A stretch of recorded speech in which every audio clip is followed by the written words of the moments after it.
Go and grab a water. Good evening. As Warwick Miller says he's going to go and grab a water. Magnificent start to our Division 2 footy show. Brilliant. He's one of the all-time greats, Warwick Miller, from the Mornington Footy Club. He's about to join us. His timing is impeccable. G'day, Dan Lonigan here with Wayne Capp and Chris Holcomb for the Division 2 footy show. Thanks to the Frankston RSL, HP and CP Electrical Australia, Jeff Wignall Ford with branches at Hastings, Frankston and Mornington, and also Tim and the crew at Growth Syndicates Australia. Cappy and Hulks, a fascinating round of footy. The opening round of the season in Division 2. The number one ranked player of the week, according to Premier Data, Warwick Miller, is going to join us after their big win over Coringal. Now, Warwick, did you get that glass of water just in time? As all the listeners around the world heard it, welcome. I didn't realise we were going. That's all right, mate. Good to have you with us. Welcome. Thank you. And tell us about the season. So the first game of the season must be wrapped to have footy back.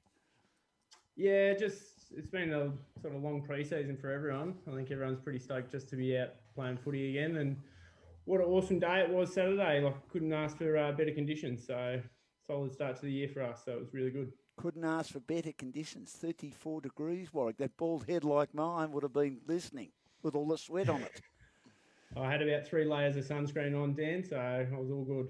Excellent. And you had a great day. I mean, you're the highest ranked player, 179 points, according to our great partnership we've got this year with leading statistical company Premier Data. You had 29 possessions. You took a lot of marks. You must have been wrapped with the way you started the season. Yeah, I think I might have got a couple of extras on the stat sheet, which is always nice. But, yeah, I think it was just a good team effort all up. We moved the ball pretty well, and luckily I got my hands on it a couple of times. You're getting a bit older now, mate. Now, Dan was still thinking that Cappy was still thinking you line up at centre half back. I've had you on the wing. I've had you in a forward pocket. I've had you rucking. Mate, you are all over the shop at the moment. That's Goose's design for the year, to have you all over the shop, or would you like to lock down into one spot? I don't mind moving around a bit, Hulks. Just a bit of a utility.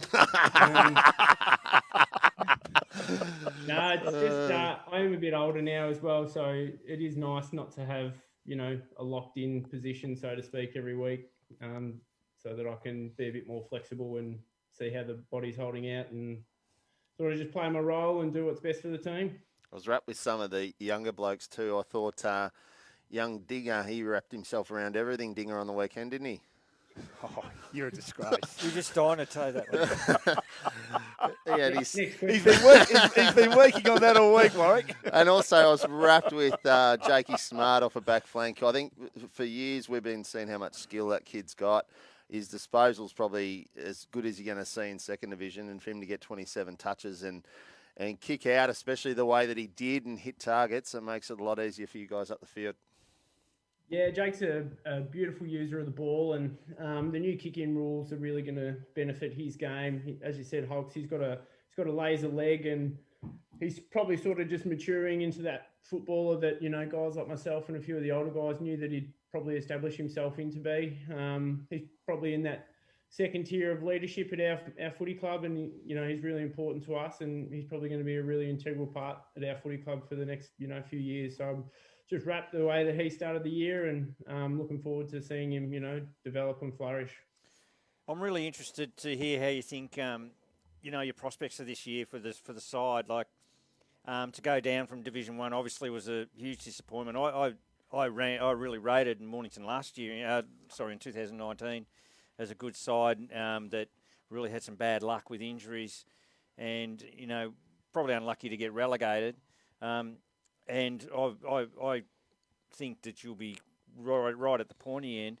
I'm just interested to see what you think about playing in Division 2 and your thoughts on how the year's going to pan out.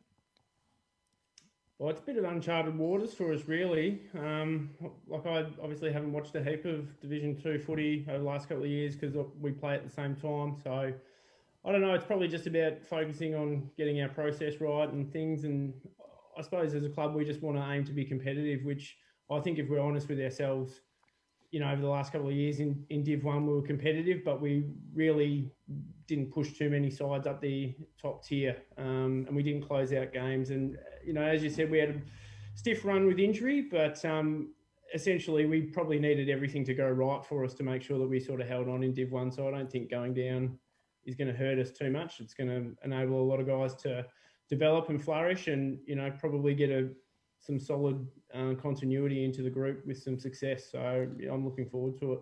I don't know if you've done a review on the game yet, Wok, but the thing that probably stood out to me that was probably most impressive, I knew Mornington putting a lot of pressure around the pill at times, which is what you want from a young side. Pressure actually 59-30, almost double of what Kringle were dishing out. They beat you in contested disposal due to that fact that they were under pressure every time they got the ball, and then your uncontested disposal was plus 87, which was off the charts compared to any other game in the comp. So when you did win the ball, you had it out and you're away. Was that a highlight of the weekend? Did the young guys putting the pressure on the pill? Oh, I think so, and I don't think it's an accident. It's something that we've been focusing on over the course of essentially 2 pre-seasons about, winning the ball on the inside and getting it on the outside as quickly as we can, because, we do have some nice ball users in our team, and Jake Smart and a few other guys, and if you can give them, sort of time and space, it makes everyone else's job a lot easier. So, yeah, I thought we played a really good brand of footy, physical and move the ball well, and essentially that's what we want to do, is be hard and fast. One of the best things that Jackson Calder could have done was play footy in Darwin. He dominated in the finals. He's come back. He's in great form, Warwick, isn't he? If you look at some of the highlights now, he marked everything that came inside 50. He was fantastic, wasn't he? As we also look at your highlights again too, he had a great day kicking 9. Yeah, the big beefy sea change. He was good value. Like he's come in off a ripping run of form. Obviously, that final series up in Darwin, where I think he kicked 6-7-6 or something to that effect, and he's slotted seamlessly in, kicking 9 on the weekend. So he's really taking his game to a new level, and I'm excited to see him kick a ton this year, hopefully. I think the biggest thing with Jacko too, Walker, is Mornington probably doesn't suit him because they can get numbers around him, and then his greatest attribute is when the ball hits the deck from the contest, and he's usually the first one there. So as you get on the bigger away grounds, he's just going to come into his own even further. Yeah, well, I think that's, he's a little bit deceptive. A lot of people, if you haven't played on Jackson and if you just physically looked at him, you wouldn't necessarily think he's a gifted aerobic athlete. He looks like a giraffe. He's a giraffe. Yeah, he's a very, very good runner, and he runs all day. And I don't know if you guys notice how much he comes off the ground. He never comes off. So he's obviously got a big tank, and he runs at a high cadence. So yeah, you're right, Hulk's probably Mornington's not the best ground for him, but he still gets the job done kicking 9. So that's good news for the opposition when he's kicked 9 there. What's he going to do with the big grounds? So he's with Jackson. Is he just personality wise? I've coached against him a bit, but I don't know him very well personally. Is he the sort of guy that will walk around and say, I've kicked 9 and, no? Or is he, he's the type of bloke who brings everyone in and... I'll let Walker answer that. Yep. No, he's a very humble man. Question. So he's a good team man. He might tell you how many he's kicked if he's had a few pots, but no, he's not arrogant or anything. He's a great team man. He's a great club man. So can't speak highly enough of him.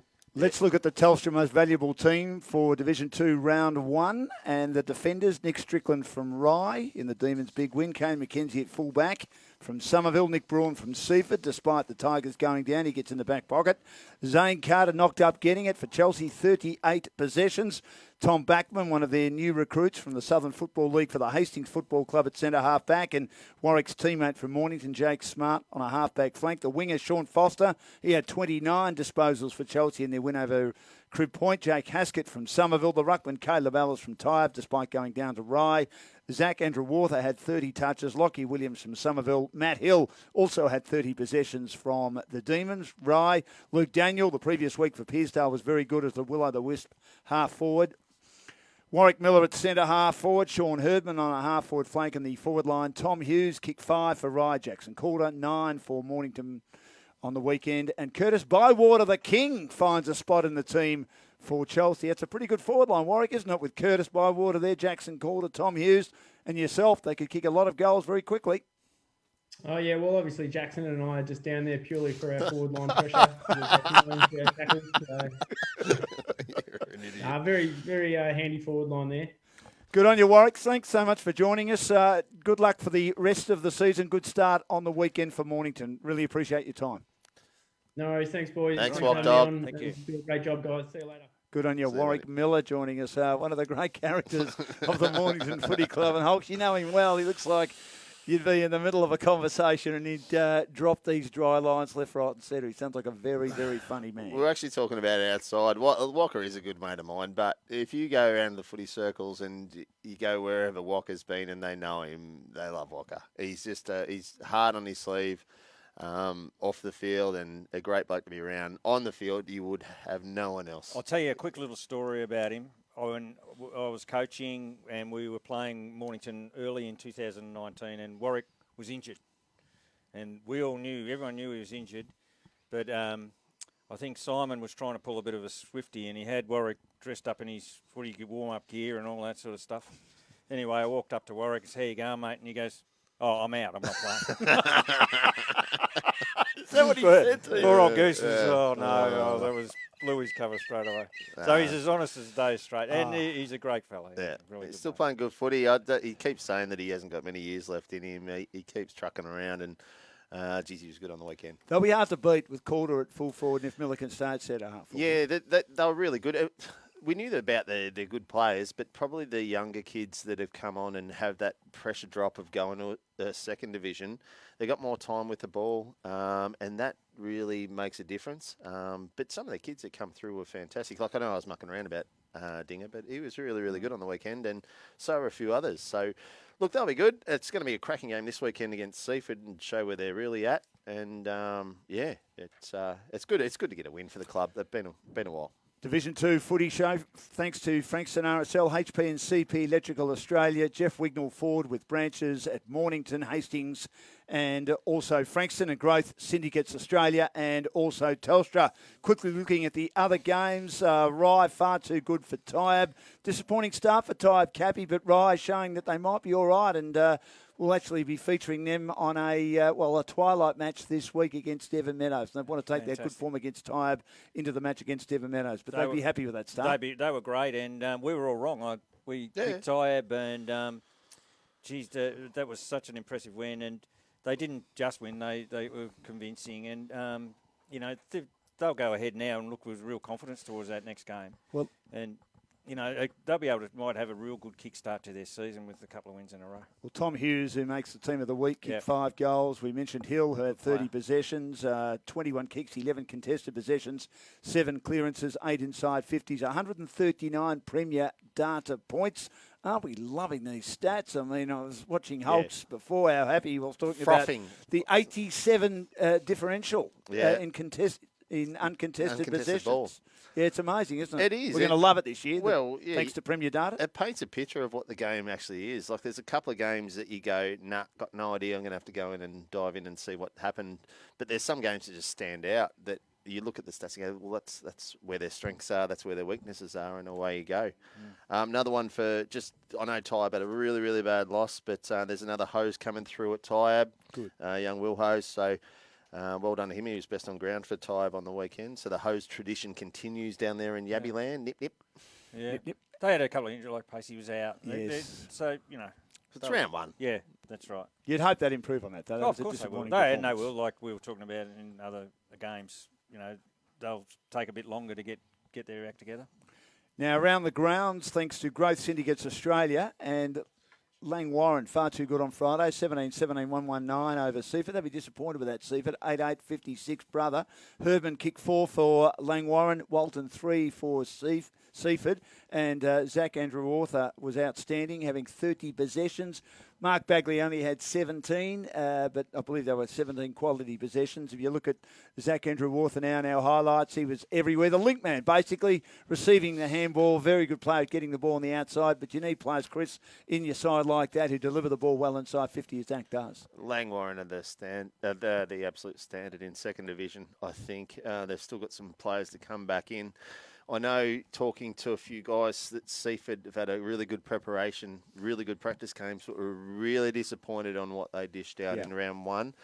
So expect Seaford to bounce back pretty hard. I don't think that's a reflection of where they're at either. So I think that they'll come back pretty hard. Another good pickup for them, Justin Lachlan from Upper Ferntree Gully. I think he had 26. So that's another pickup. It was good to see Rourke Fisher get through a game. Yes. Like Jimmy Cameron at Mornington, he's had a really wretched He's had a lot of injuries. Yeah, but I know he got through really well, and he'll be right for round 2. So, look, there's some positives you can take out of it, but they were disappointed. But Langy are the yardstick. They certainly are, and great to see them perform so well. Now, Hastings defeated by Somerville. They started well, Hastings, but when you lose two of your best defenders, Paul Rogash and Terry Green, in the first quarter makes it tough for Clint Einsedale in his first day as a senior coach in the MPNFL, and in the end, Somerville should have won by more, 13-18, 96 to 7-3, 45. Good start to the year for Somerville. You say they should have won by more. It was Hastings put up a really good fight. It was like at three-quarter time, they were 3 goals down and kicking with a win the last quarter. And, the game was, in the balance. I was speaking to a couple of Somerville boys. They really were on. They knew the game was on at three-quarter time. Unfortunately, the injuries probably paid the toll for Hastings. And Was Rogash out early? Yeah. Yes, early. gone by quarter time. Both of them out early. Yeah. So that really hurt Hastings. But they hung in there till three-quarter time and, got themselves in a position where they may have been able to get it done. But, having those two experienced guys was too hard. But great to see Lockie Williams have a good game. And Is that a YC boy again? Yeah. Yeah, thanks, mate. Thanks for that. No. But, they're going to be they're going to be a really good team. And next week's game is going to be a cracker. Well, Certainly will be. They haven't got their leader at the moment. I think Hogenberg was out, didn't play on the weekend. It looks like he's out for an extended stint. Is that right? He's a big loss, isn't he? Yeah, so he could be out for a little while, but still. And They've got enough depth, though, haven't they? Yeah, well, they do. And that's we spoke about it in both of the show last week. Every side's going to have these stories. Every side's Sereno had him in Div 1, but everyone's got them. So it's Langier got McGuinness out for the similar period. So it washes out. Yeah, exactly. So, but yeah, look, Summy started off really well. Every category that they had, they sort of smashed them in. Inside 50s was 62 to 32. You're not going to win too many games with that sort of entry. But Hastings, I wouldn't think it'd be too flat with that. I think that they'll 50% scoring rate. So 31 shots at goal for that. Yeah, and we haven't included the out of bounds on the full either. Yeah, so you're not gonna win too many games with that. So Summy ticked it off. They'll try and get as many games out until they get their big fella back in the middle there. But as we said last week, Summy going to be right up there with them as well. Yes, I have them as the premiership favourites at the moment. Now, Apprentice outdoes the Master. I thought Crib Point were terrific after a slow start, 27 points down at quarter time. Basically, that's where they lost the game to Chelsea. But when I say the Apprentice outdoes the Master, I'm talking of Sean Foster, who's a sparky and a very good sportsman, as we know. He's a apprentice electrician. Zane Carter had 38 touches off half-back. Sean himself had 29, and that was a good performance by both players. 151 ranking points for Zane Carter, according to Premier Data. And as I say, Crib Point really fought back well. They kicked 5 goals to 3 in the second quarter, 4 goals to 6 in the third to trail by 23 points. And then in the end, it was a mighty performance to only go down by 22. So they're improving Crib Point. They'd be happy with that. 12-16, 88 to 16-14, 110. Does it say more about Chelsea or more about Crib Point, boys? I think it's Chelsea. Chelsea will be wrapped to get that one out of the way, and they've got the 4 points, and they can move on. I think Crib Point will be wrapped with that performance, and we'll be going forward now with some real optimism because Chelsea are going to be a team that's contending. And, Crib Point can now, look forward and think, okay, well, we were in with a chance in that game. Maybe we shot ourselves in the foot a couple of times. But, next week we can fix that up. Could not agree with you more. If you had a look at this game a couple of years ago when they played last, Cribby were getting belted every week. Yes. But we knew they were on the right track. Yeah, he's a very good coach, Steve Hamill. He's a very good coach, and we knew they were on the right track. Chelsea, a few people left in the pre-season and they sort of weren't sure where they're going to be at. So they're happy to bank the 4 points exactly like you said, and I think Cribby will be really happy with that performance as well. Not happy to lose, but they're on the right track. So 2 winners from that game, basically. But, I couldn't be happier for Cribby with dishing that out. Yeah, excellent. Now, match of the day. 2 of them this week in the MPNFL for GameFace. Big day for yours truly. Jeff Wignall Ford match of the day on Saturday afternoon is Langwarrin and Somerville at Langwarrin. Could be a dress rehearsal for the grand final in round 2. We look forward to that. And Leo Gronewegan heading our coverage will be part of the Outer East coverage when that season gets underway, that competition gets underway in a week or so's time. He's been heavily involved in the Outer East footy coverage for many, many years, or the old Yarra Rangers, Yarra Valley Mountain Rangers competition for the best part of a decade, if not longer. But he's going to be calling, with myself coming a bit later, the match between Rye and also Devon Meadows, which gets underway at 5 o'clock. So that's going to be a good match, Cappy. Big opportunity for the Rye people and the local community to get out and enjoy some twilight footy. Yeah, what a great place to waltz on down It at is. 5 o'clock. Marvellous. Have a couple of beers and watch a game of footy. Yeah, it'll be fantastic. And, it's Rye's come off a great win and Devon Meadows has had a great win. So 2 teams that are up and about, and that should be a great game. The other match, Summy and Langwarrin, will... that's going to be a cracker and be worth watching as well. Mornington got a night game against Seaford too Saturday night. Oh, yeah. So Mornington Seaford will be. I might even join you over at that Langwarrin Summy game, Dan. I look forward to seeing you there, Chris. And It'll then be fantastic. scoot over and have a couple of jars at Mornington Seaford. Well, you can do It's a that. big day, isn't it? It's a massive day. You've been given permission? Oh, funny story, just a quick one. I went to the Good Friday game at Mornington and then got home and had a couple of people around and a few bevies and got up on Saturday morning. Oh, what are we going to do with the kids? I said, what are you talking about? I'm going to footy. I'm going down to Sereno Rosebud. Oh, you can't. You've got to do something with the kids today. I said, I've missed out on footy for 18 months. Round 1, don't give me that stuff already. And you won? I think I got away with it. Well, of course you won. I think I because got away saw with you it. at I Sereno. went down to Sereno, And looked after the kids Sunday. What you do Sunday? I always look after the kids, mate. That's right. Yeah. He would have made it up. I Sure do. he I would. always do. Oh, we went to the Hawks Geelong on Monday. Oh, there Took we the go. kids there. Oh, well, they would have liked Oh, that, it's didn't fantastic. they? It was fantastic. Are you a Hawthorn man? Oh, of course you're a course Hawthorn I'm a man. Hawthorn Oh, I thought they were okay. Now, can I just get your views on that You're gonna go off before we move tangent. on to the tips of the week? We're seeing very open and expanded footy, aren't we? That game was a really tight contest. Chris, do you think it was boring for 3 quarters? Oh, it's horrendous. You thought it was horrendous for were 3 quarters? We were did you? horrendous. Yeah. No, we But you were dictated playing the a match. game plan, were you not? Yeah, we were 100%, but they just didn't have the skill to back it up and put it through inside 50. But yeah, Geelong were Not great. not great at all. No, but Anyway. there's a long way to go. Anyway, let's get back to our tips for Alistair for Clarkson Division will be 2. spewing, you've said that, Oh, haven't you? yeah, no, he's really Yeah, listening be to watching. us. Yeah. And you can download the GameFace Record app for all the latest on the MPNFL. And our tips for this week, thanks to Growth Syndicates Australia. Now, Fuzz, the only one to tip right. Thank you, Fuzz, for that. Everyone else got 4 out of 5. Let's start with Crib Point and Pearsdale at Crib Point. I reckon Cribby will win this at home. Not a bad game of footy. Be very even, I reckon, Cappy. That is a tough one. I'm going to go Pearsdale. Neil Craig did say last week that Pearsdale are not the side that they were a couple of years ago and have come on in leaps and bounds. But that won't stop me going for the Magpies. At home. I think Cribby at home. Really good close match. It will be a Looking really good match. Looking forward to that. forward to it. I'm picking Langwarrin. Crib Point. We're gonna go I'm picking Langwarrin, Crib mate. Point. I said Crib You've lost the Point. plot. Langwarrin and Somerville match of the day, and I'll be there for GameFace at Lloyd Park. Haven't called any football there before, but looking forward to it. It's a beautiful ground. There'll be a good crowd there. Good hot dogs too. Good hot dogs? Yeah, they're good. Good. I'll I had have one 4 of those. there one day. Did you really? Yeah, it was good. Langy and Somerville. It's a tough one to pick. I have no idea. Yeah. Maybe Langy at Oh, home. come on. No, I'm going. Sorry, Brett. No, I'm going Somerville.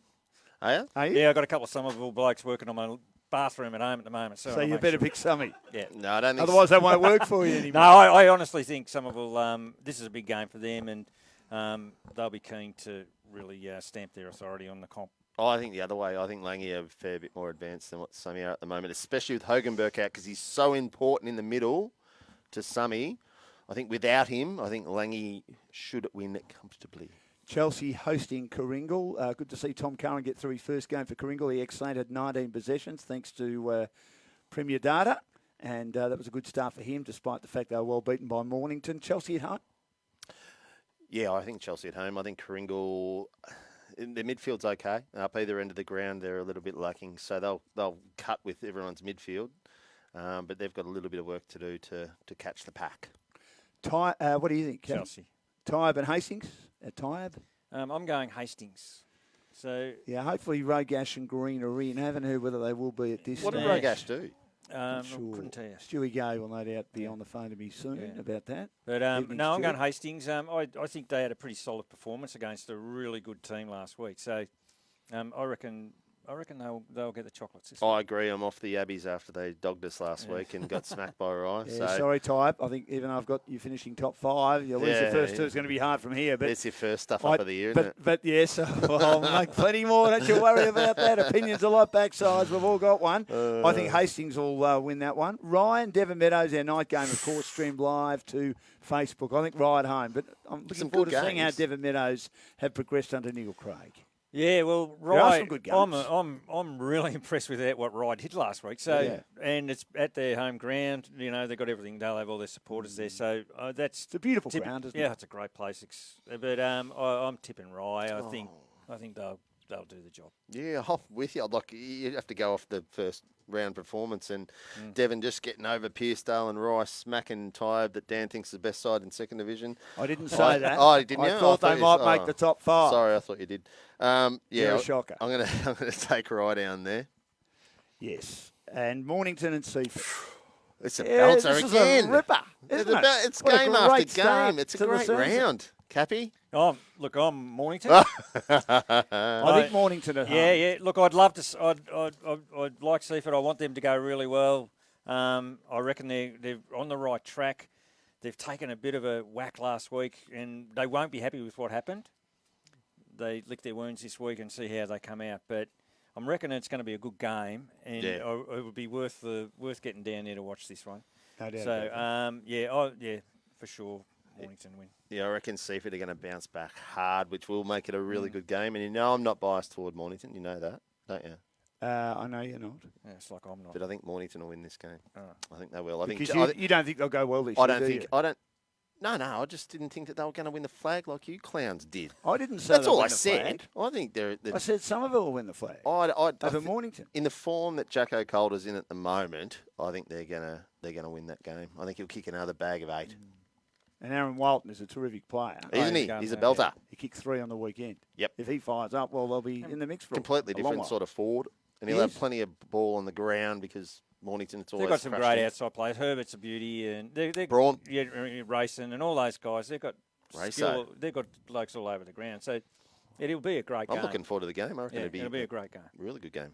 Can't wait to see how it all turns out. Thank you, Fuzz. Thank you, Tom, for all your hard work behind the scenes. We thank our guest, Warwick Miller. He's one of the great characters of the MPNFL in second division, and also Tom Hogan in the first division show. We thank our sponsors, Frankston RSL, Growth Syndicates Australia, HP and CP Electrical Australia, and also Jeff Wignall Ford with branches at Hastings, Frankston and Mornington, and Telstra for sponsoring our most valuable teams of the week. If you've got a view on that, you can get on our Facebook page. I'm sure you will.